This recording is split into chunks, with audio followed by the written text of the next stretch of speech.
Thanks so much, Rachel, and welcome everyone to this panel that we're quite excited about, and we have some wonderful speakers. And I'd like to especially welcome Jason Scores. Where did he go? There he is, the chair of our program, and Edie Rhodes, our wonderful career advisor, and all the students who and community members who have joined us for this talk. So I just want to provide a little context for this exploration today. I think we all realize that we are in a climate crisis. We're in a climate emergency, perhaps. We are in a context where global emissions are rising. And at the same time, we know we have a very small window to bring them down rapidly, but we're going to be here for a long time. We know that what the goal here is, as emissions are rising, somewhere we have to stabilize and come down fast. There's some debate about how soon and how fast and what's possible, but basically that is the trajectory. We need to come up here and come down. And the question is how to make that happen. And we know that even though we're dealing with a global commons here, our atmosphere, that the solution to this, the work here, has to go beyond governments meeting and working at the global level. And we need what might be called a polycentric approach to the problem. And one of the key players in this approach is, of course, the finance role of money, investment industry. I was trying to look up what is the size of global capital markets, and it's a little tricky. Looks like bond markets are somewhere about 120 or so, and equity markets are about another 120 trillion or so. And so maybe, so it's big stuff. And the decisions that are made in financial markets about where money goes, what it goes to, is absolutely crucial to deciding what kind of trajectory our global economy is going to be on. And simply rot, we are looking for finance to go towards the good stuff, the stuff that moves towards energy transitions, decarbonization. We know in the energy, transport, regenerative agriculture, we want it to go through a climate justice lens, promote social justice. So we need lots and lots of money to go to good stuff. But we also know there's a whole lot of money going into bad stuff, and continuing historically holdings in fossil fuel industries and even new investments. So we have this kind of tension set up of how to move forward the good stuff, how to reduce the bad stuff to go forward. And that's the context for this conversation today between two really leading experts in this field. And I'm not going to set it up with you guys one side or the other, because I know that you both understand the complexity of this issue. But we're going to lead off with Paddy McCully, who's the senior analyst, energy transition senior analyst at Reclaim Finance, and a lead author on a key report that was launched at COP26 back in November, looking at finance into fossil fuel industries. So I'm going to let you take it away, Paddy. Right, thanks very much, Lyuba. Can everybody hear me okay? I haven't done the normal thing and being muted when I try to talk. So Rachel, you're able to call up the slideshow.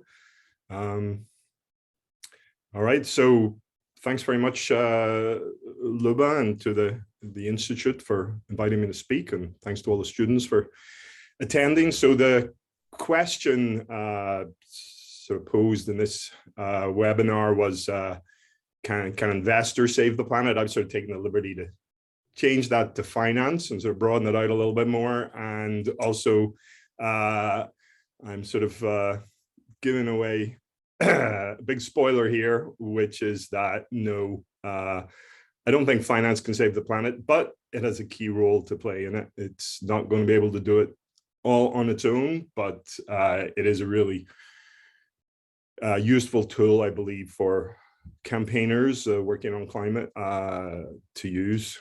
Next slide, please. So,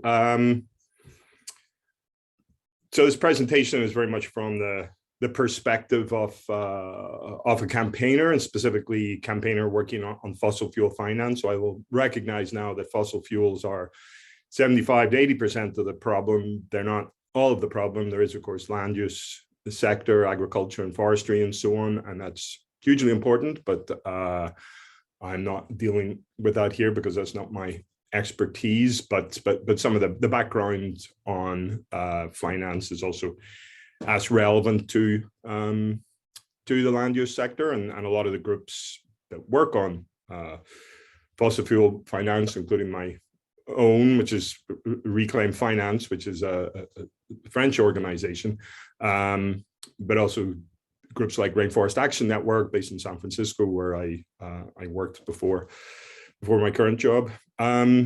So the financial sector is incredibly complicated. I think to a lot of people, when the discussion goes to finance, their sort of eyes glaze over, and they hear someone speaking High Valerian or some other impenetrable language.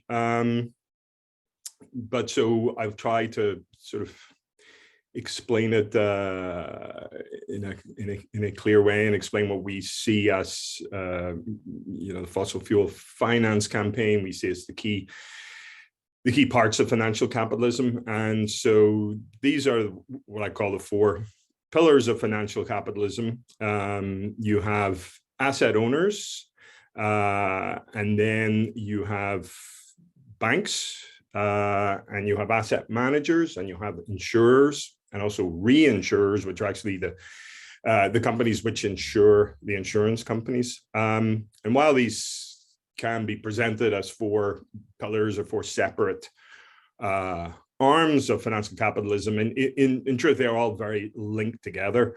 And for example, well, the asset owners, they own the commercial banks, because it's the asset owners that basically own the entire economy. So they own the shares of all the bonds of the commercial banks. They also own those publicly listed asset managers. They own the insurance companies, but the insurance companies themselves actually act as asset owners. I'll get into that shortly. And in that role, they also own asset managers and also own commercial banks, and commercial banks themselves act as asset managers. So it's a little bit more than snakes sometimes, than pillars, in terms of the degree to which all these entities are intertwined. And often, especially the case outside the US, where one financial group will have roles as asset owners, as asset managers, as insurers, and even as banks. But there will be different arms of the group doing those different things. So next slide, please. So who are the asset owners? So the biggest single pool of capital in the world lies with pension funds. And for example, CalPERS, which is the state pension fund for California, which is the largest pension fund in the US, one of the largest in the world. And then the second biggest source of capital is actually in insurance companies. So when you pay your insurance premium, whether that be for your car, for your house or apartment, for your life insurance, health insurance, that is then held by and invested by the insurance companies. Then there are sovereign wealth funds. So these are huge owners of capital, which governments around the world have set up to manage their own money. The biggest sovereign wealth, well, the 2 biggest sovereign wealth funds are the Norwegian Oil Fund, which basically Norway has very cleverly put a lot of the money that it has gathered from selling oil and gas to the world, and has collected about $1 trillion into a fund for the Norwegian people. The Japanese have a state pension fund, which is of pretty similar size. And then there's a lot of the oil-rich companies in the Gulf, for example, have sovereign wealth funds. And then there's hedge funds, there's nonprofit endowments for universities and foundations and so on. And then there's a lot of money sitting with what is called in financial circles sometimes the mass affluent, the sort of upper middle classes and upper classes, and the super rich, but the amount of money which is very hard to quantify. And all these figures for the amount of money, they change basically on a daily basis as the value of the stock market goes up and down. And as Lyuba was saying, in her efforts to try to find out what are the world's financial assets, there's a lot of different numbers, and it's really hard to find anything definitive. Next slide, please. So the asset managers are a separate group of financial institutions which don't actually own the money themselves, but they get to basically decide where to invest it. The big asset owners, and even smaller asset owners, like individuals with their own 401ks, for example, or 403b retirement funds, they will put their money with these asset managers and give them instructions, sort of general how much risk they can tolerate, and the managers will decide where to put the money. The giant in the room here is BlackRock, the US asset manager, which last time I looked, I think had about 10 trillion in assets that it managed. Absolutely massive amount of money. That's probably gone down a bit now with the stock market taking a bit of a tumble over the last few months. And then Vanguard and State Street are the other two biggest ones globally. I think if you put together BlackRock, Vanguard, and State Street all together, they typically own something like 16%, I think 17% of basically all publicly listed companies worldwide. So if you're a company listed on a stock market somewhere, chances are that those three huge asset managers own a very large chunk of you. So they have huge financial power. These numbers on the right are not the overall assets of these companies, but these are the companies with the top holdings, shareholdings and bond holdings in the major oil and gas companies with expansion plans. And you can see who these are. You'll see there Amundi, number 4, you may not be familiar with. That's a big French asset manager. And then there's JP Morgan Asset Management. So that's JP Morgan Chase. So it has both a banking arm and an asset management arm. Further down, UBS is Swiss. LGIM is the biggest UK asset manager. Next slide, please. And then we have the private banks. And there's a report that comes out every year, which my current organization, Reclaim Finance, and my previous one, Rainforest Action Network, works on, which provides excellent data on which banks are providing how much money for fossil fuel companies. And you can see overall the trend since 2016, since we've been collecting the data, is slightly up, and it's certainly nowhere near the very steep decline that we need. And you can see in the graph on the right that the biggest bankers of fossil fuels around the world are big US banks, JP Morgan, Chase, Citi, Wells, and Bank of America. And one of the things just to point out about bank financing is this is not just lending, which a lot of people would think is how banks provide money to the fossil fuel industry, but it's also and it's about 50-50 in the last few years for fossil fuels, 50-50 between lending and then underwriting. So underwriting is a little confusing term. A lot of people aren't familiar with it. It's also confusing because it has a totally different meaning in the insurance world, but in banking, underwriting means basically facilitating the issuance of bonds, of debt, and of new shares onto the market. And it's a key way the companies raise capital. The next slide, please.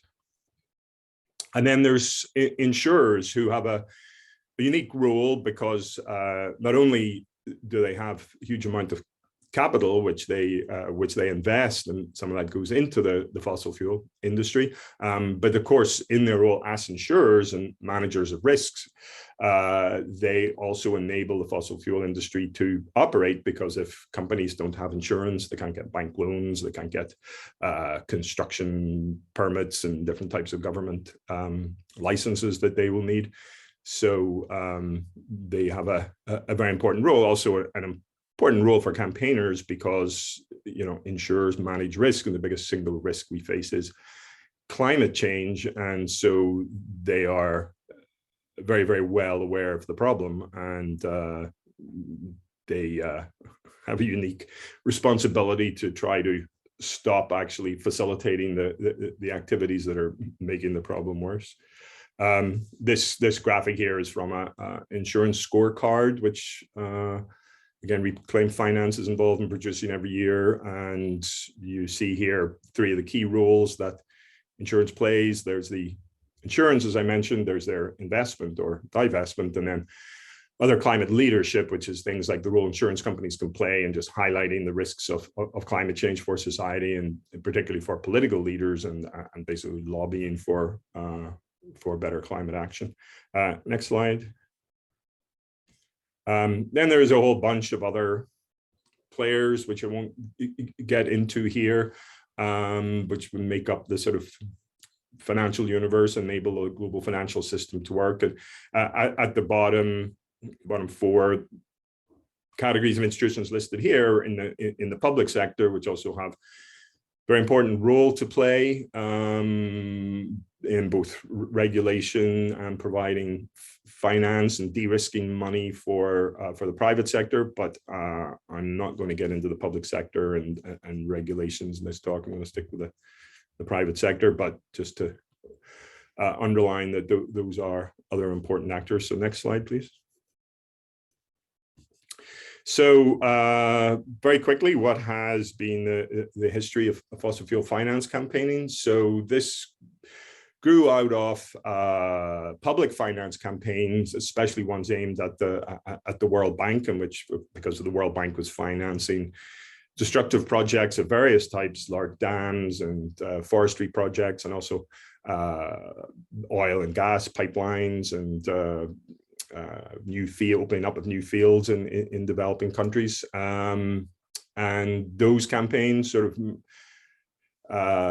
merge in a sense with corporate campaigns on various issues, South African divestment and various types of corporate misdeeds. And through the 2000s, the attention of those campaigners became more and more focused on the fossil fuel industry and who was financing, particularly first banks. Banks and investors. Insurance came later. So the first focus was really mostly coal mining, and in the US, especially mountaintop removal mining in Appalachia. And then people started to apply similar strategies to the Canadian tar sands. It was through the sort of the 2000s, especially early 2010s, and then the movement grew and take on particularly the coal power, became more global in nature. And then around 7 years ago or so, the insurance campaign started to really get going. Had actually been, Greenpeace had a campaign on insurance way back in the early 1990s, but that sort of fizzled out, but reemerged since 2015, and has actually been one of the most successful and interesting parts of fossil fuel finance campaigning since then. And there's also been a gradual shift, or not a shift, an expansion in focus from being more focused on coal to increasingly oil and gas. And next slide, please. So what tend to be the key demands of these finance campaigners? Well, since I think 2016, there was a report came out from a group called Oil Change International, based in DC, which looked at sort of how much carbon budget is left to stay under 2 and 1.5 degrees, and then looked at how much carbon is in the reserves of fossil fuels that we basically already opened up and are already developing. And they found, you can see in this graph here, that basically if we were just to fully develop the reserves that we're already extracting from, we will completely blow apart the 1.5 degree budget and will even exceed the 2 degree carbon budget. So the conclusion from that research is that clearly we got to stop. First thing we got to do is stop financing new fossil fuel infrastructure, stop financing the development of new reserves. And the sort of framing of this is, if you're in a hole, stop digging. And this sort of message that we should not, there's no room in the carbon budget for any fossil expansion. Sort of that concept grew steadily in the late 2000s and then received a huge boost in May 2021 when the International Energy Agency, which is a body which is an intergovernmental body, mainly represents the rich fossil fuel or energy consuming countries of the world, and has always been very basically pro fossil fuels, or seen as pro fossil fuels, and seen as mainly interested in ways to provide cheap and plentiful fossil fuels for developed economies, they came out with a net zero report and said there is no need for new investment in fossil fuel supply in our net zero pathway. So that really vindicated what campaigners have been saying. So demands now are around stopping fossil fuel expansion is the first thing needs to be done, and as the step towards then a managed phase out of fossil fuels. It's quite often characterized by people in the finance sector. They try to sort of deflect from NGO campaigner demands and by saying, oh, those crazy NGOs, they want us to all stop using fossil fuels tomorrow, and that would cause, world revolution, and that's all impossible. That's very much not what people are saying. Clearly, we cannot, send out the United Nations tomorrow and take over all the world's gas stations and refuse to allow people to top up their cars or airplanes or whatever. But we do need to act. We need to act quickly, and we need to get on a path to a phase out. And one of the other demands, which has become really important now, is that the Intergovernmental Panel on Climate Change, in their really groundbreaking 2018 report on the need to stay under 1.5 degrees, which really sort of fastened the idea that the 1.5 degree target is really important. And that report showed that to stay under 1.5 degrees, we are going to have to cut our emissions in half by 2030, which is, if you do the math, 7.5 years away, which is pretty frightening, actually. Next new slide, please. And the strategies to sort of achieve these demands, it's pressuring investors to engage with the companies that they own to try to push them to get out of fossil fuels and to get on this manage the climate pathway. To vote as a shareholder, you have a right to vote on the direction of the company and also on the board members of the company. And we are pressuring investors to use those votes to vote for climate action.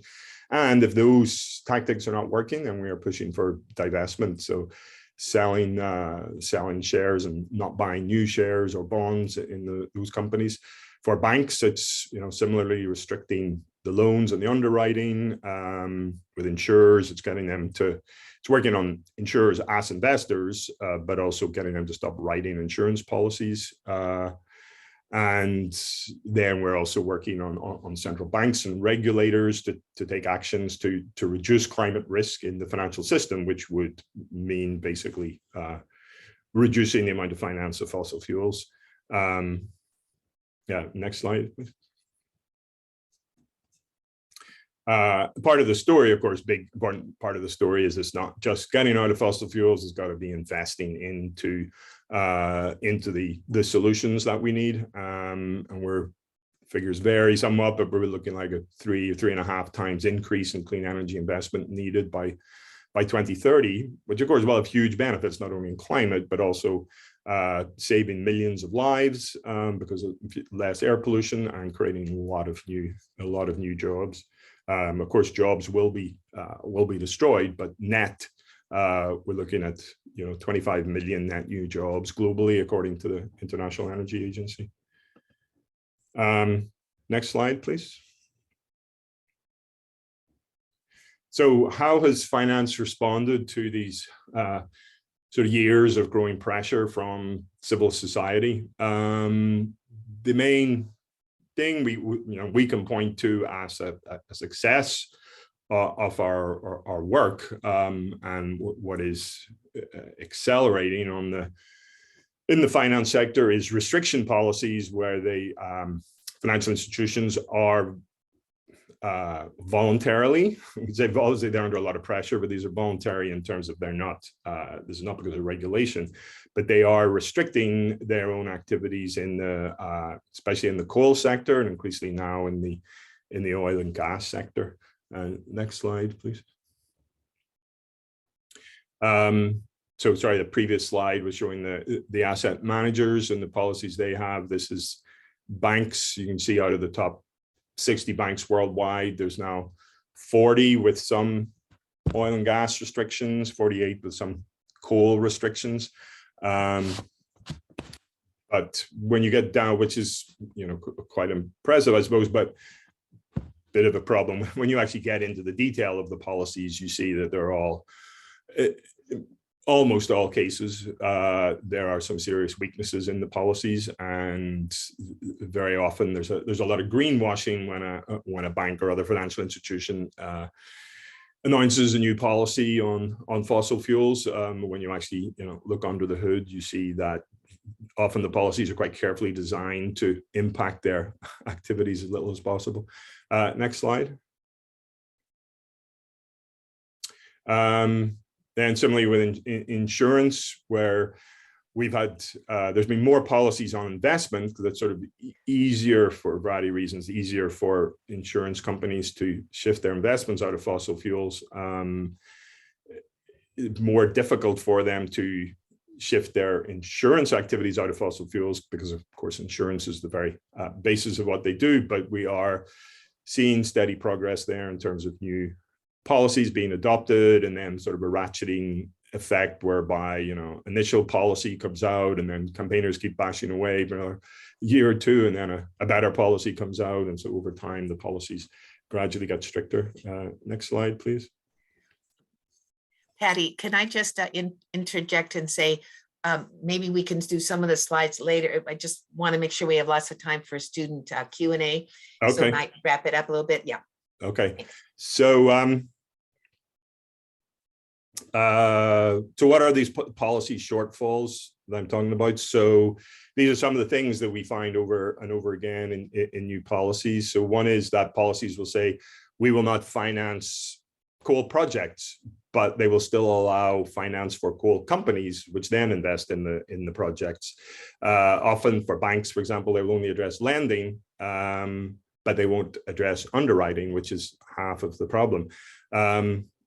There's an issue we call the passives problem, where it's not an increasing number of all investments are in passive funds. So things like what are called ETFs, exchange traded funds, and the investors, asset managers will say, we can't exclude these funds just track stock market indices, like the Dow Jones or the Russell 2000. And so we can't change the mix of companies in there. So we're not going to exclude coal or fossil fuel companies from those indexes. And yeah, a bunch of other things, which I won't get into now. And then I'll just quickly go to a couple more slides. The next one, please. I'm not going to go through all of this, but this is just quickly another response from the finance sector to all the campaigning has been to set up this whole massive web of different alliances and initiatives and commitments and networks and so on. And it makes my life sort of hell trying to figure out what the hell are all these things and how do they relate to each other and what are they all demanding. And then next slide, I'll make it the last one, which is this is sort of the mother of all finance sector climate initiatives at the moment, which is a thing launched just over a year ago called the Glasgow Financial Alliance for Net Zero. And it is a sort of an umbrella for a bunch of sectoral alliances. So there's the Net Zero Asset Owners Alliance, Net Zero Asset Managers Initiative, Net Zero Banking Alliance, Net Zero Insurance Alliances, three others I won't go into, but those four across the top are the big ones. So that's our sort of latest area that we're working on, is to make these initiatives meaningful and ensure that they're not a distraction from the job we actually need to do of restricting finance for fossil fuels and moving into the clean economy. Okay. I'll stop there. Thanks so much, Paddy. Didn't mean to rush you. I just want to make sure we have time for Yeah. questions. So we'll come back, I'm sure, to it with some of these questions. So our next speaker is Ricardo Bayon, who is the partner. And what is your rest of your title here, Ricardo? I'm sorry, senior something or other at Encourage Capital, which very much is promoting investment in the good stuff. So let's hear from Ricardo. Yeah, thanks. Paddy gave a really good overview of sort of what are the issues in finance. I think the way I look at it is, and if I were to answer the question, can finance save the planet? You know, maybe Paddy answered no, but I'd say yes, but, right? Basically, we're saying the same thing. There's ways that finance will impact the planet, is impacting the planet. It is, in fact, one of the most powerful tools humans have ever built. And it is a tool that channels capital, which is essentially resources, from one place to another, from one owner to another. And if that plumbing system that channels capital, which is energy, which is interest, which is value, is broken and channeling to the wrong things, we're never going to build the future we want, right? The reason I got into finance, I came from an environmental background. The reason I got into finance was that I got tired of spending hours and years and months of my life trying to protect a wetland and spending tens of thousands of dollars to do that, only to have somebody come and spend tens of millions of dollars to do something that would effectively make everything I was doing inconsequential. And I started asking myself, why is it that it's so easy to spend billions and trillions on things that damage the environment, things that don't build the future we want, and it's so hard to spend even tens of thousands on building the kind of future we want? And I can't say I have the answer for you, but I can say that part of the answer has to do with the fact that we are running an outdated operating system for our financial system. I'd say it's an operating system that was invented not, imagine what would happen if you were running Windows 95 in a world of Zoom and Twitter and Facebook and everything, right? Your system would crash and burn down multiple times. I don't know if you're young enough or old enough to remember the blue screen of death, but you would have the blue screen of death all the time, right? And in the financial world, we're running not Windows 1995, we're running Windows 1695. So our financial system was built at a time when what was scarce was capital and labor, and that's what we value in our system. We don't value natural resources, the environment, which are now becoming more and more scarce. And this is one of the most important aspects of finance, is that value comes from two things: supply and demand. And supply is, how much of it is out there. So if something is scarce, price goes up. Demand is what we want and what we say we want, because finance is a collective fiction we've created. Money is a collective fiction we've created as a token to assign value. And we can change that collective fiction in lots of different ways, but the current system we have, right, it puts almost zero value on a standing forest. That forest only gains value when it's cut and turned to paper, to wood products, or whatever else, right? And, the problems that Paddy's been talking about of the environment and climate change, here's a classic public goods problem, a fact that nobody pays for the damage that is caused when we're emitting greenhouse gases into the atmosphere. And until our economic system shows that, sees that, covers that blind spot, we're never going to make progress. Now, don't get me wrong. The financial system is still an incredibly powerful tool. I think it was the first computer humans ever built, right? It was a way of digitizing resources and digitizing assets and converting them into ones and zeros so that we could trade and transact them. The system of barter that we had before was ineffective at scale. It was never going to get us to where we needed to go. And much of the things you take for granted, whether it's your computer, your iPhone, your car, anything that you take for granted in modern life, A lot of it has to do with the way our financial system has changed and allocated capital. Now, Paddy's given us a nice roadmap of a lot of the key players in there. And those are incredibly important players, insurance companies, asset managers, hedge funds, banks, other things, I also think that we need to remember that the financial system actually doesn't work without one fundamental aspect to it, and that's trust, right? At the heart of any transaction is trust. It's the reason we've created a lot of the structures that Paddy talks about, is we're finding institutions that we trust through which we channel money. But at the heart of it, there's also an entire legal system, policy system that gives us trust, right? We wouldn't have transactions if we didn't have contracts. We wouldn't have contracts if we didn't have contract law, property right law. What I'm getting at is government plays a central role in this financial system. And anybody tells you that private finance is all private and the government doesn't have a role to play, doesn't understand the system, right? How much investment do you think would be in the stock market if we didn't have an SEC or another structure like that? How many problems, how many crashes would we have if we didn't have that level of trust? And in fact, these concepts are baked into the language. The word credit comes from the Latin credere, to believe. If you don't believe, you don't lend, right? Because any financial transaction is really about a management of human emotions and human desires. And there's two fundamental desires at work, or emotions. They're greed and fear. And the transaction happens when greed is bigger than fear. Transaction doesn't happen when fear is bigger than greed. Now, in the financial world, we couch this in pretty language. We call it risk and return, right? And these are the dials that any transaction is playing with, right? A government can also come in, and an NGO or public sector, or however you want to play it, and also muck around with those dials. They can up the risk, down the risk. You can provide guarantees. Insurance is another way to basically lower the risk of a particular transaction. Or you can increase the returns. And so what I think we're living through, honestly, right now is, to use that Dickens phrase, it's the best of times, it's the worst of times in terms of climate policy. Because I have never, in my 30-odd years of career in finance and environment, I've never seen as much movement as I'm seeing in the last 2 to 3 years.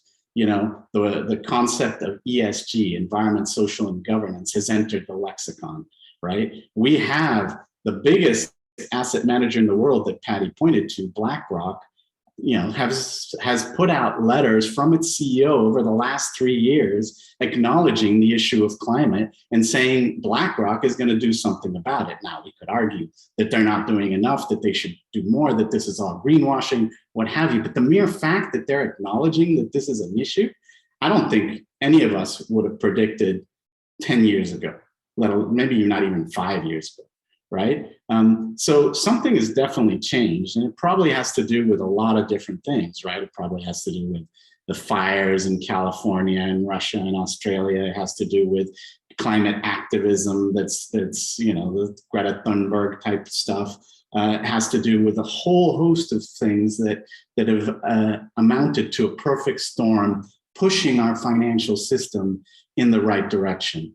And Paddy gave us a nice roadmap of sort of saying, we should stop investing in the bad and start investing in the good. And what does that look like? And what does that mean? So, if you're going to do that, yes, you have to campaign against the fossil fuels and the banks and the lending, because Lyuba, I did find, the closest I could find for you of the size of financial assets. I don't know if you can see this, but it is incredibly hard to find. But basically, this is from 2014, so it's grown considerably since then. But in 2014, it was about 300 trillion.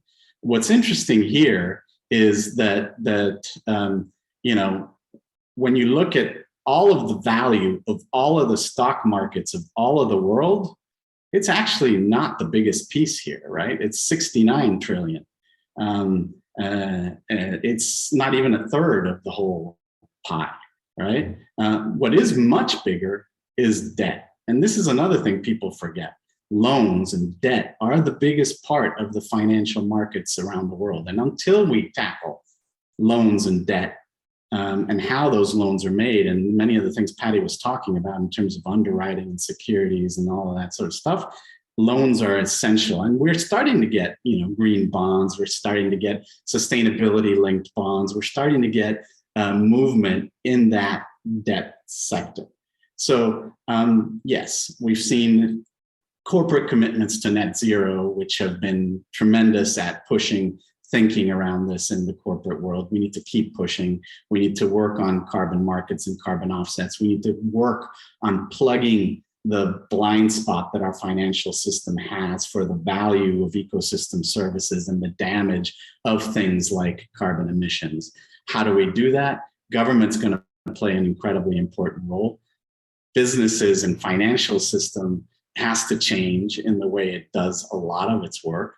I think to some degree it's changing, but it's probably not changing fast enough.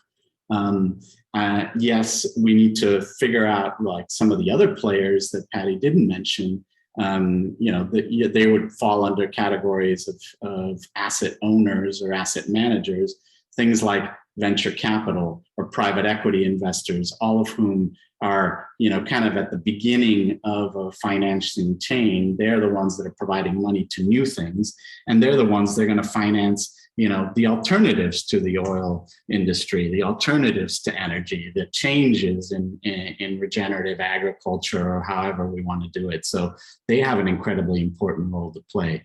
I mean, I could go on for hours, as Lyuba knows, but I won't. I won't bore you. All I'll say is that really our financial system has an incredible amount of blind spots. They have led to us overusing the environment in a way that is shocking and could mean all kinds of problems into the future. We need to change the way that system thinks and works. Government will play a role, but at the end of the day, the only thing that will solve the climate problem is, in my view, a dance between three actors, and that's government and policy, that is finance in the private sector, but it is also public sentiment and public motivations and push on both government and finance. And it's a dance where sometimes finance leads, sometimes government leads, sometimes the public leads in lots of different ways. And I just hope we learn to do this dance way better than we've done it so far, because as Paddy points out, you know, I think there's a very, very, very small chance, tiny chance that we will hit 1.5 degrees. I think we've probably blown past 1.5 degrees already. And so we're heading into a very different world, right? A world where you know, the burns in California and the Western United States are not out of the norm. You know, I don't know if we can continue to call what we've been suffering in this part of the country as a drought when it is probably the new normal. So, you know, we're entering a very different world. And so we need to think of a different form of finance, going back to that point that this is a collective fiction for channeling energy and resources to the things we want, right? And away from the things we don't want. How do we do that? How do we change the financial system? Where are the levers, right? Policy and government is an important lever. Banks, asset managers are an important lever. You know, Paddy mentioned the credit rating agencies. I think they're one of the most important levers, because effectively they tell us whether we should be able to make loans to somebody or not, or whether they'll pay back. You know, the problem is they've looked at risk in a very specific way, financial risk, rather than the types of risks that I think will affect the financial risk of a company, like environmental degradation and all of these things. So, you know, I think we're starting to understand this system a bit better. We're starting to understand risks a bit better. Will we make it on time? There are some very disheartening figures and information out there that we will have blown past that 1.5%. There are some heartening things happening out there, let's be honest, right? BlackRock's letters, if they move on that, if they actually do some of the stuff they're saying, that's a huge amount of assets that will go to the right things, or at least less to the bad things. Same thing has happened with the pension funds, which are the other key player in this regard. Many of them are starting to think about what this means. And, even we've seen sort of shareholder proposals in Exxon basically change the board of Exxon. That would have been unheard of 10 years ago. The shareholder proposals that we were putting forward 5-10 years ago would get fractions of 1% of the vote. Okay, so they couldn't be brought back again the next year, and nobody paid attention to them. Why did engine number one and the proposal to change the board of Exxon happen and pass? It happened and passed because BlackRock, State Street, Vanguard voted with the activist shareholders. If they hadn't voted with the activist shareholders, those proposals would not have passed. So, that I think is actually an incredible testament to what we're seeing there. Now, I'll stop sharing, and I know we want to get to questions. So why don't I just leave it at that, Lyuba, and say I am optimistic that we can make some of these changes. But in order to do that, we need to understand the financial system in a very different way than I think we have in the past. And I think we need to understand the players. And I think we need to understand how this interplay of risk and reward can generate change. And I think we need to add a third variable, which is impact. What is it? How is it affecting what we want to happen in the future? And there's a lot of good things happening in that regard. But it's a race, and we'll see if we make it. Terrific. Well, wonderful. And we're going to encourage everyone to put your questions in the chat, or maybe put your hand up. One thing I just want to say coming back that I think is important is that the end game, is not 1.5. The end game is the best we can do. The end game is the best we can do.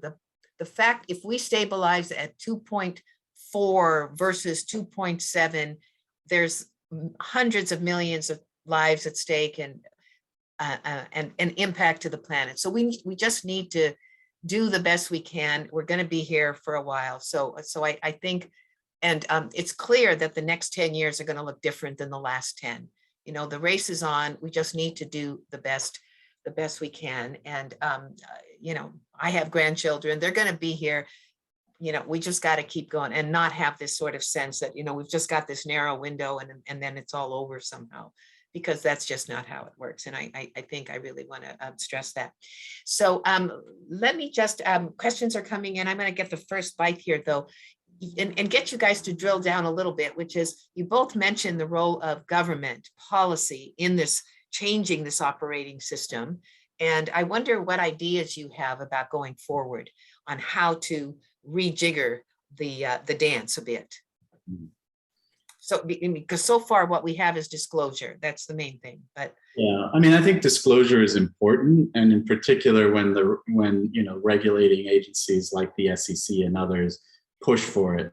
I'd say that one thing to watch is that while there's been a lot of progress on the things that I would like to see happen over the last 5 years, I think we're seeing the beginnings of a backlash against ESG and against many of the things we're talking about.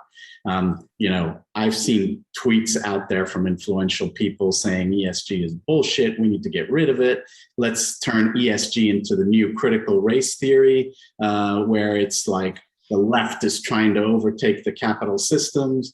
I've seen the government of Texas threaten to sue or withdraw business from BlackRock because they're saying they're not going to invest in fossil fuels.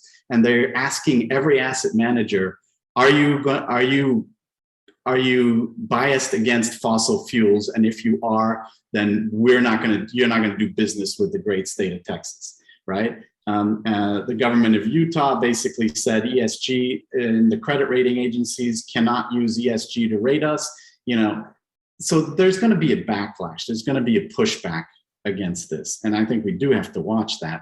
But policies like the SEC disclosure policy are important. The EU has an incredibly interesting one called the Sustainable Financial Disclosures Regulation, SFDR, which is already having impacts. I do think price on carbon is incredibly important, and whether that comes in the form of a tax or a cap and trade mechanism or carbon offsets, however we have that, this is putting a value on that ecosystem service, on that blind spot. It's a patch on that blind spot. There's so many ways government can get involved. And we also can't forget that government is a source of money and one of the ultimate sources of money. So how it channels its capital also makes a difference. So those are just 3 quick shots. Paddy, do you want to come in on that? Yeah, I mean, I feel in this country, it's sort of a little depressing when you try to think of what government should do, and it comes down to basically, somebody having a word with Joe Manchin. But it's sort of crazy that our future is decided on the whims of one individual coal baron. But beyond that, I mean, stuff that Ricardo was saying about things that can be done on the regulatory level and that don't depend on Joe Manchin. And so yes, disclosure I think is really important as the first step, and there's a lot happening now in the DC regulatory agencies and particularly the SEC on forcing companies to disclose basically what emissions are they responsible for and what sort of climate risks may be hiding in their activities.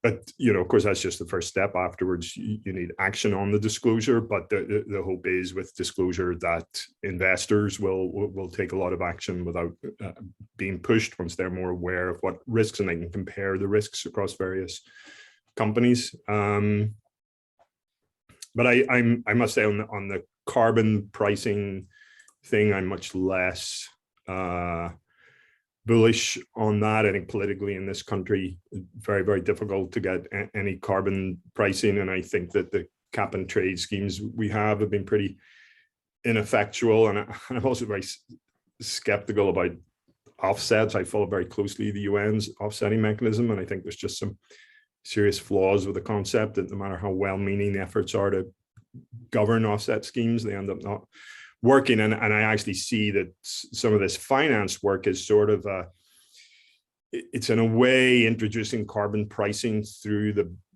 a back door, which is less politically contentious and more politically opaque in a way, because as financial institutions introduce more restrictions on financing fossil fuels, there's less capital available to fossil fuel companies. It means the cost of capital for them goes up, the cost of insurance goes up, and in effect that has the same impact as the carbon price. The problem with that approach, though, is that you're not collecting a bunch of money which you can then spend on good stuff, and some of that money will be sort of, if the oil price goes up, as extra rents for profits for oil companies. But it's complicated. But anyway, I'm not very optimistic on carbon pricing in this company, and to disagree on that one. Some of the offsetting systems are important and helpful, but agree to disagree. Gabe, you had a question in the chat, and then Brianna, you'll be next. Yeah, my question in the chat was, when a financial institution makes a weak commitment or a greenwashed commitment, what causes that? But I think maybe a better question is, how do you push back against that, or how do you fix it? Yeah, I mean, I'll take that one front. I mean, I think it's just, of course, financial institutions, they exist to make as much profit as possible, just in that's their role as corporations and working in our economy. And they want their business to be as little restricted as possible, whether that be by government regulation or by voluntary restrictions they put on themselves. So when they're under pressure from campaigners or it could be shareholders, they want to come out with a policy which looks like it's ambitious, but which actually has as little impact as possible on what they want to do. I think that's just the reality of the system. And what has tended to happen over the years is that if we're campaigning on an institution, first policy you get tends to be very weak, and then it's just a case you highlight the weaknesses of that policy, try to get bad media, more shareholder pressure, more activist pressure on those companies, and then over time they will feel pressured enough they come up with a new policy which is a bit stronger, and it gradually increases. And often a useful tactic related to that is just we do a lot of work of sort of coming out with league tables in various forms, who are the worst financiers of oil and gas or coal, who has the best policies, the worst policies, and you're trying to encourage a certain bit of a race to the top, or at least a race away from the bottom, and so you're gradually ratcheting up the policies over time. Brianna. I'd say there's sorry, Ricardo. Yeah, sorry. There's a little bit of everything in there, right? Yeah, there's a bunch of bad faith for sure. Trying to spend the least amount of money you can on something that'll give you PR benefit. There is a lot of misunderstanding of what's the right thing to do and how to do it right, while still keeping the price down. So I think there's a little bit of all of that, but I do think there is a role for government in standardizing disclosures and in making sure that some of these things are actually done. It's the same sort of thing that the government has done in many other areas, like food labels. Like standardizing how those food labels are presented has given us a way to sort of go back and say, no, that's bullshit, and taking people to court if they lie. So if they disclose it to the SEC and it's a lie, a brought out lie, you have more recourse than if it's just like a PR type of thing. So I think a lot of that helps, but ultimately I do think that we need to hold our corporations to account in lots of other ways, but by how we spend our money, by how we provide finance, all of those things help. Brianna. Yeah, thank you both, Paddy and Ricardo, for your time today. Paddy, you mentioned this in your slides, the divestment versus engagement, and we actually did a kind of a mini debate on that earlier this week in Lyuba's class. And I guess just curious to hear from both of you what your personal preference or what you've seen has been the most beneficial at this point, whether it's been more helpful in changing company direction to engage with them or to divest.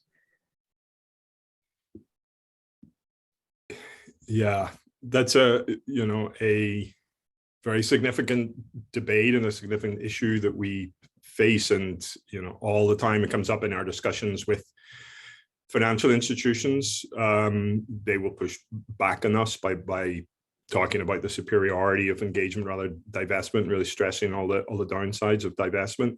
For us, though, the argument is really oversimplified and sort of used as an excuse for not acting. And we don't see it that there's just a black and white engage or divest. It's like it's a continuum, and you need to have divestment as your end point, because otherwise you basically have no teeth. You can vote, but very often companies face series of negative votes, and it doesn't really change very much, or sometimes it's just hard to get if you need a majority on the board of a company, a majority of votes can be very hard to get that.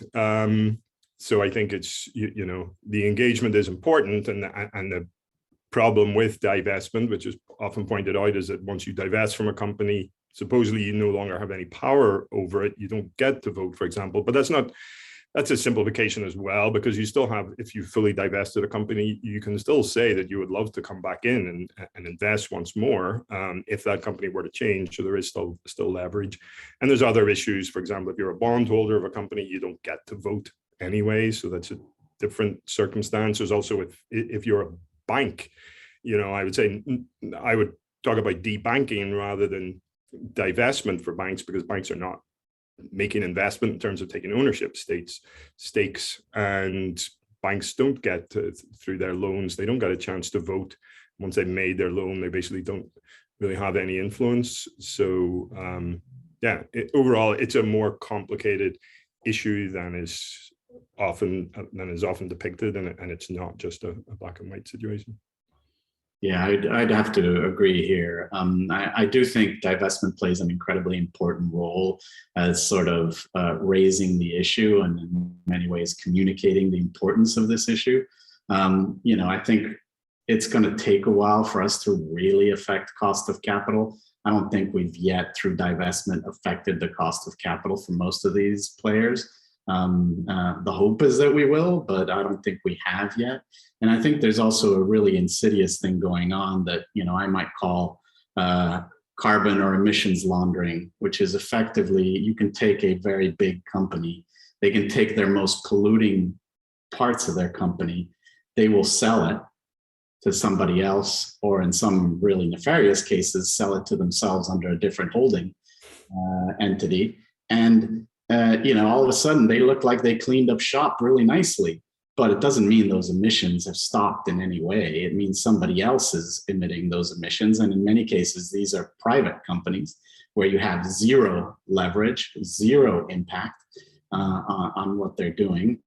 In some cases, we forget that many of the oil majors aren't publicly traded companies. They're, Saudi Aramco and big company-owned fossil fuel companies who are snapping up all of these polluting assets because they don't give a, insert expletive here. They don't give a for what people say and push on climate or carbon, right? So has anything changed? Not necessarily. So I think it's going to have to be like, how do we transition some of these oil companies and some of them into doing the right type of energy? Like, they're energy companies. They're not oil companies. They're energy companies. So how do we make them do the type of energy we need and want in the future? What does that transition look like? There are going to be recalcitrant ones, which, need as many sticks as we can dream up with, whether it's divestment or policy or lawsuits or what have you. There are going to be others that might be more amenable to figuring out how do we channel investment into the future going forward. I do think something that Paddy pointed out is incredibly true, which is we should not be investing in some of these new research, new drilling, because we got plenty of fossil fuels, Ukraine and Russia notwithstanding, and all of the things that people are telling you, like, oh, we need to drill more, drill baby drill. No, we need to figure out different ways to produce that energy, and we can do that. And I think one interesting thing that has come up over the last 10, 15 years, friends of ours and Carbon Tracker and other places have been putting up this concept of, at some point, do oil reserves become stranded assets? In other words, right now, the value of many of these oil companies depends on access to reserves that they have in all around the world. But what if those reserves will never be used, can never be used in the future? Doesn't that mean they're worth zero? And what does that do for the valuation of these oil companies?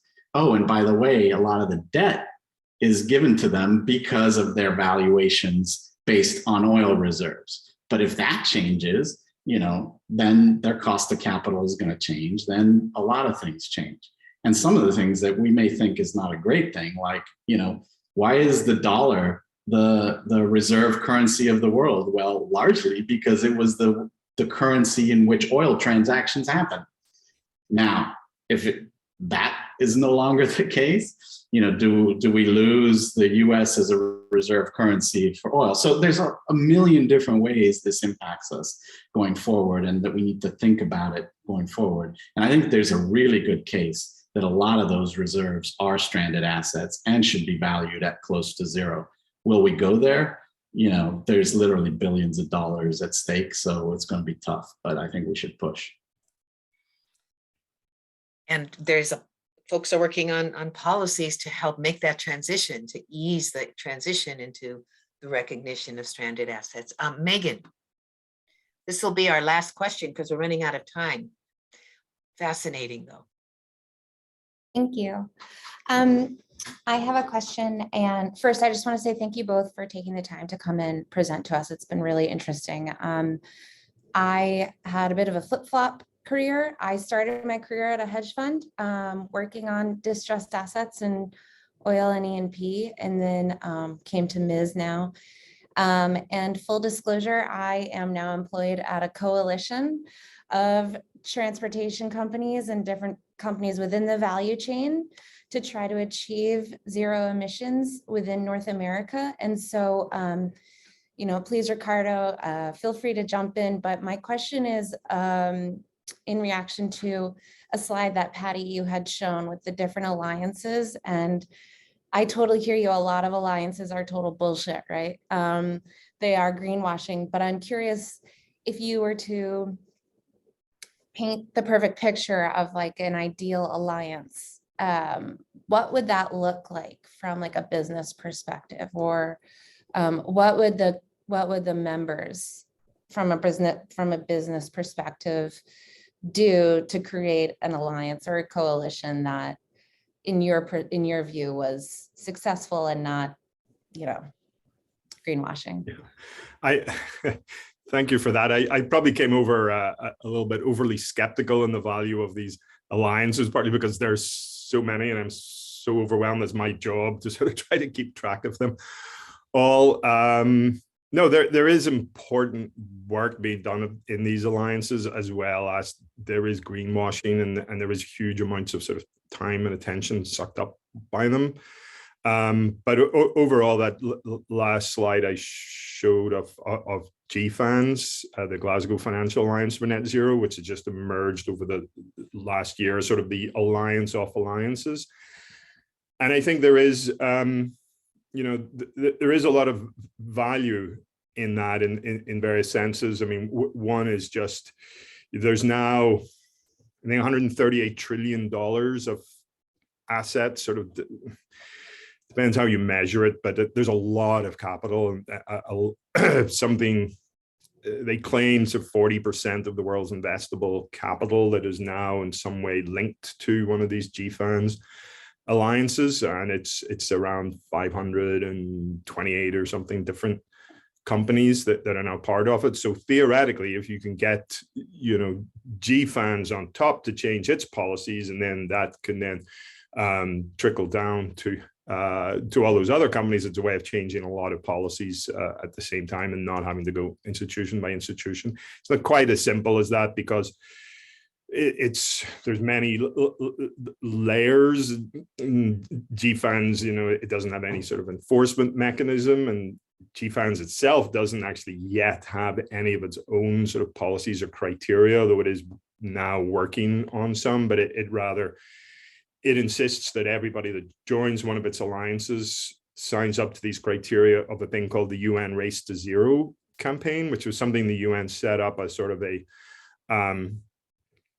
complement to the UNFCCC, so the United Nations Framework Convention on Climate Change, because that only applies to national governments. And so this Race to Zero was set up as a way of getting non-national actors, companies, and colleges and hospitals and local governments, states, provinces, and so on to sign up to targets and have climate targets and act on them. So now to become a member of GFANZ, you have to sign up to Race to Zero, and Race to Zero has some very positive elements, including that if you sign up to Race to Zero, it means you are committed to 1.5 degrees, and it means you're committed to net zero by 2050. But for me, most importantly, it means you're committed to having emissions by 2030. So that's like a real imminent target that institutions really got to get to work on. Now, of course, a lot of these institutions that have joined don't even realize that they have signed up to that, and probably would never have signed up if they did, but it does give us some some leverage to work on, and the race to zero is actually strengthening its criteria, or reviewing its criteria right now. Hopefully will lead to some strengthening. So I think that there are a lot of opportunities offered to us through that alliance, through all those related alliances. And there's some obvious key issues to work on, and there's lots of problems with targets being too far out and just not being ambitious enough. There being no compliance mechanism. There's a big issue with targets all being set on emissions intensity and not absolute emissions. And the worst example of that is like banks that have targets to cut their intensity of, so targets for their oil and gas companies to cut their revenue intensity by 2030. So that means that they have to cut the tons of carbon dioxide per barrel of oil sold. And the real problem there is if the barrel of oil is suddenly worth twice as much as it used to be, as has happened, then your intensity falls in half, but you don't do anything. And so there's some serious problems like that need to be resolved. But I think there is momentum is heading in the right direction. And I think, like Ricardo was alluding to, the finance sector is under pressure under all sorts of sides. And there's, Larry Fink from BlackRock doing his letters, and there's shareholders taking action against ExxonMobil. And so generally, the pressure is all heading in a positive direction, with political pushback also, like Ricardo was mentioning.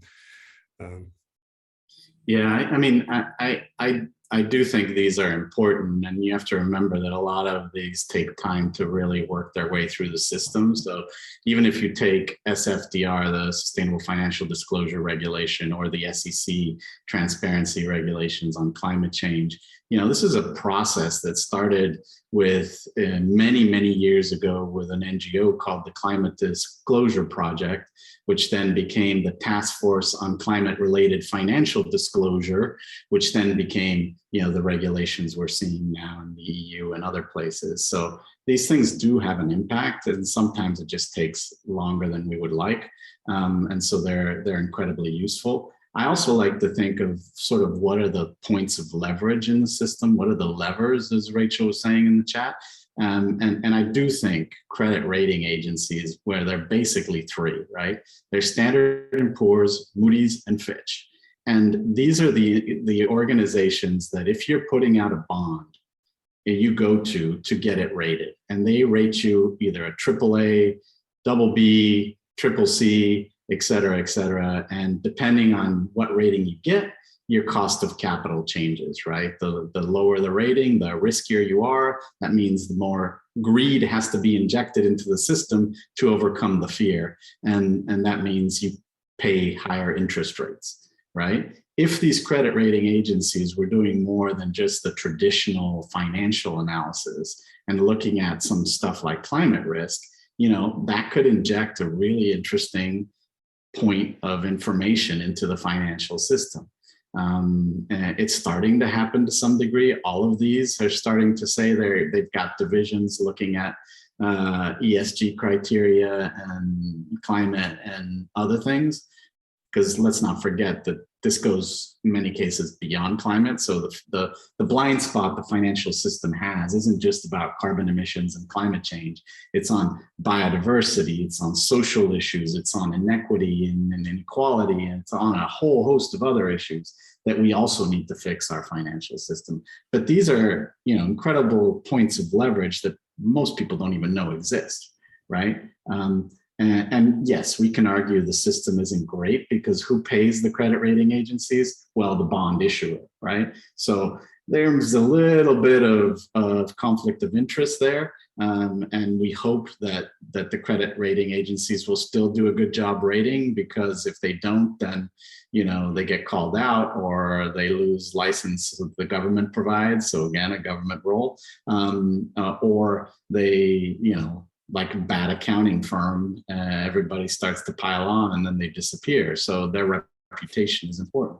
But still, these are important points of leverage in the system. So if we could change the way credit ratings are done, I think it'd be great. I've often thought that it would be wonderful to create a purely green credit rating agency that does what we say we should be doing, right? Because, okay, nobody would use them in the beginning, but even if we were putting out that information, what it would give us is the ability to come back and sue the pension funds who invested in stuff that went horribly wrong, because they can't come back and say we didn't know. It's like, what do you know? It was right there. They were telling you. The credit rating agencies were telling you. I did once propose it to the Rockefeller Foundation, but I haven't found any traction. But I think it would be an incredibly interesting, mover of the system. Well, I totally agree with that, and that's really interesting. And I think that idea might start to bubble up in this next wave. So the other leverage point that Paddy mentioned that I think has some real mileage is the insurance companies as well. There's so unfortunately we have to wrap up. We are losing people as they need to go on to their day. We were going to go, I think, till 1:15, and you folks have kindly stayed on. And, oh no, we said 1:45 just to make sure. So we're wrapping up early. So this is great. No. Yeah. Oh, forget it. More questions. Sorry, you have to stay. Yeah. My boo-boo. Let me just make one point here too, would maybe take from here, which is that in terms of, and I love this sort of dance of the different players, but the financial managers themselves and this issue of the pushback on ESG, there's real risk. Climate risk is financial risk. I mean, this is what Larry Fink said. Environmental conditions are changing. People are holding assets that are vulnerable. This is risk management. So on the one hand, and on the other hand, there's tremendous investment opportunities in the decarbonization transition. So I sort of seeing how to make those, which still doesn't deal with the problem of all the stuckness around fossil fuels and all the ways that the subsidies and all work to promote that. But I just wondered if you might grapple with, the two of you, this sort of issue of sort of apart from the social dimensions, how much is happening, do you think, because of climate change within the calculus of just good financial management? I mean, I would say a lot is happening, right? I think this issue of financial risk is starting to be understood a little bit better. And we have new institutions coming up that's what they do. They are going to go in there and try and understand financial risk of climate change. A couple of our friends have set up these sorts of risk management organizations. For instance, real estate. We understand flooding. The value of real estate will change depending on what's happening with the water, or fires. Right? The value of real estate and the value of all kinds of things are going to change if the fire regime is what we think it will be over the next 10, 20 years. So I think smart people are starting to do that. Companies are emerging that are specifically set up to better understand these risks. So I think we're going to get a lot more information than we used to. I also think that our technology is sort of changing to the point where we've got satellite and other technologies that are allowing us to really understand what these impacts are in a way that I don't think we did before. So I think it's happening. It may not be happening as fast as we would like it to.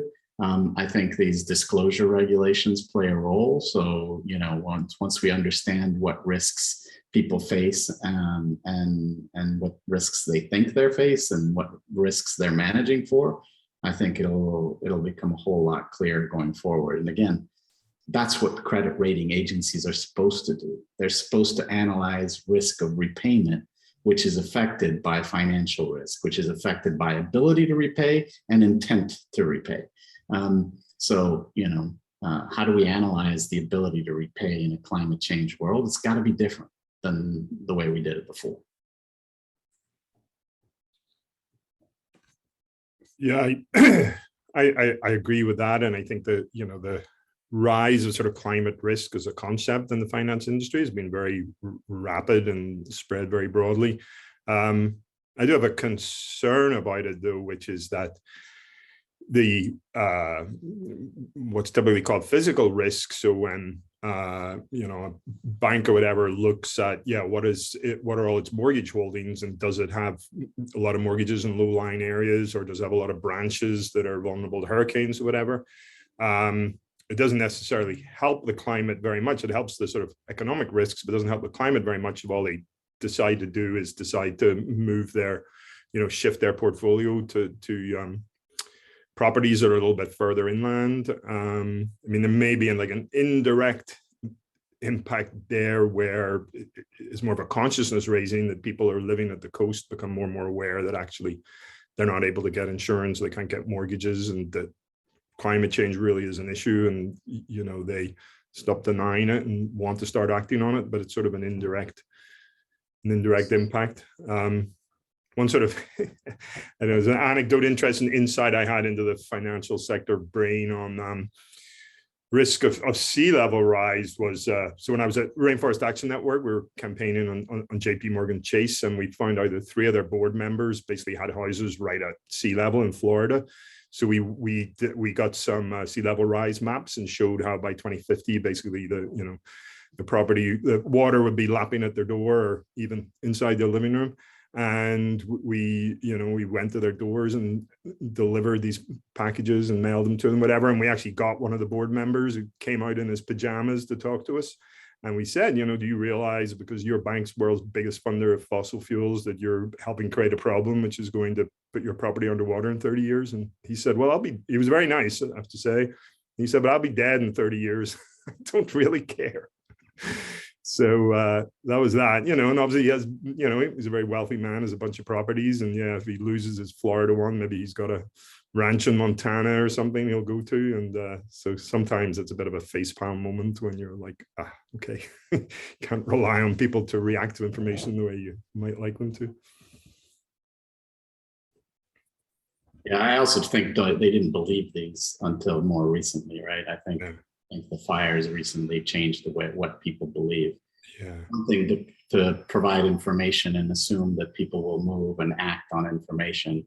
That's a misunderstanding of the way humans actually work. We don't just move on information. If anything, behavioral economics has taught us that we make up our minds first, and then we cull information based on how we've already made up our minds.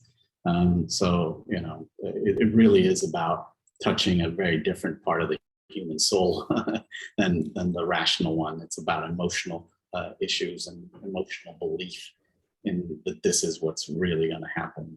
But I was just going to add that check out future-proof technologies, which our friend Alyssa Valderrama set up. It's basically a company to analyze climate risk in the financial system.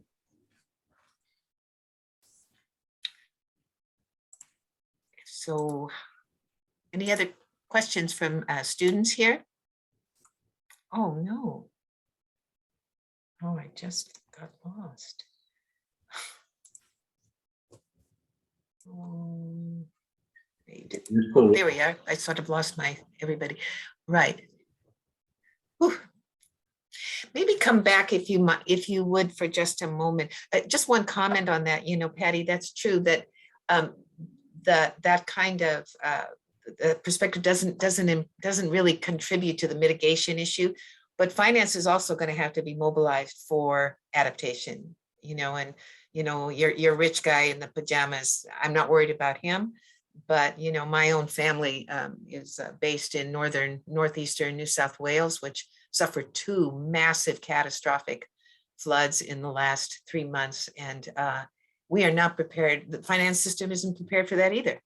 You know, there's thousands of people are still homeless. It's just, so thinking about the problem of climate finance, I think we need to think about adaptation as well. And but I want to come back to this question that Brianna raised about you know, this divestment versus engagement, and I loved your answer, Paddy, that it's a spectrum and how to do it. But what do you both think are some of the most effective ways that investors, I mean, you're pushing on the investors in a sense, Paddy, to go after the companies. How best can investors, do you think, engage those companies to help in this transition from fossil fuel to energy companies? Yeah, I mean, it depends a bit if you're talking about investors versus banks or insurance companies, but the overall approach is, basically change what you are doing or you will lose your access to capital or insurance in various ways. And, that's the very easy sort of 30,000-foot answer. It gets more complicated when it's like, what is the timetable for this, when you expect what action by when. But there is interesting, well, I think so far, sort of a lot of the divestment particular narrative, partly because it's been very like campaign driven, and to put out a campaign message, you need a very simple, straightforward message. So it's been, divest fossil fuels now. I think we're getting to the point now when and this is happening within GFANZ is working on this, and there's more of a discussion, which is figuring out more climate transition plans. Like what transition plan do you need from a company, so that you don't say to BP, okay, we're going to cut off all financial services to you tomorrow, but it's like, okay, we want you to stop expanding, which BP actually has pretty much done, the only major which has done that. And we expect that, over the next 10, 20 years, you will have done certain things. And, that includes if you have high carbon facilities, you don't just sell them off to someone else, but you actually shut them down. So, ideally the finance sector will be saying to the companies, show us your transition plan. And if it's credible, then, we will continue doing business with you, but we will monitor you every step of the way. And we already have that happening in the coal sector. I can't remember the numbers, but there's maybe as many as 25 or 30 financial institutions, including some of the biggest European ones, which are requiring coal companies to have transition plans. But as often happened in these cases, they've come out with a policy saying coal companies must have transition plans. But we recently did a analysis of how are they applying this requirement, and they're basically not doing anything. They're not properly evaluating the transition plans. They're not monitoring the implications. So it's like more work to then push the financial institutions to go to the next stage. But, that's the direction things are going. So, the next stage is to, get more financial institutions to require that in the coal sector, to actually, insist that those plans really are meaningful, insist that they shut down assets and don't just allow them to be sold off, and then moving that to the oil and gas sector as well. And I think over the next couple of years, I think that's going to become an increasingly big part of the narrative around finance campaigning and sort of financial action on climate.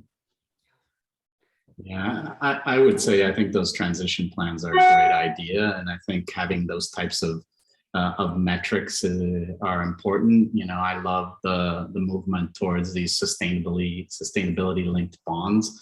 Basically, bonds where if you hit a certain target, whether it's emissions or something else, your cost of capital changes. So now there's a pretty direct incentive to do something. If we can get more of those, that would be great. But ultimately, let's not underestimate the power of what happened with Exxon. We now have Exxon board members who are on our side of the fence trying to push for a change in the way Exxon does business. Now, that wouldn't have been possible, as I said, 5 to 10 years ago. It was possible because a lot of these financial institutions, the really big ones, it wasn't small funds like mine or what have you. It was BlackRock, State Street, and Vanguard basically decided they were going to vote with the shareholder activists who were saying, we need a change in the board, and we need to think about what's going to happen to Exxon in a climate changed future, right? And that is an incredible amount of power that we've never, ever had. And I mean, we just witnessed over the last month, probably the single most crazy powerful form of shareholder activism in living memory when Elon Musk bought Twitter. One person buying an entire company. Whether it turns out for good or for ill, you can't argue that you know, that's not going to impact the company in a big way. Like, imagine if we could get some form of ownership over some of these other things. And, you know, I don't know where we're headed, honestly, but I think that we need to get a lot more investors on our side, pushing for these kinds of things, pushing for the change in cost of capital, plugging the blind spots of our financial system. It's not going to be the investors that do it on their own, though we've seen an incredible amount of push forward, right, from companies, you know, GFANZ and the net zero push. This has been voluntary in many cases, right? Because the UN treaties don't really have teeth, right? They're suggestions more than anything. But you haven't seen the kind of climate legislation in the US. You haven't seen the kind of climate legislation that we would want in other parts of the world. And yet many of these big corporations are taking on these targets, are basically creating a cost for their emissions and carbon in a way that you know, we haven't seen before. So this is a powerful lever to change companies, to change what they do. And let's not forget venture capital, right? To change what our future looks like in terms of technologies going forward. If we don't focus on this, if we don't pay attention to finance, we're definitely not winning the game. So maybe they won't save the world, but without them, we're not saving the world.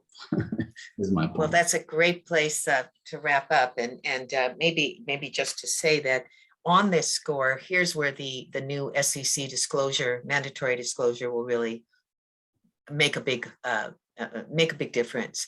That, you know, for investors who want to see a transition strategy, there'll be a lot more information that they will have access to. So that could really weigh in. So thank you so much to both of you. I think we agree that this is going to be an exciting 10 years in the finance sector. I think things are just heating up. I'm sorry, Paddy, but there's going to be a lot more alphabet soup alliances forming.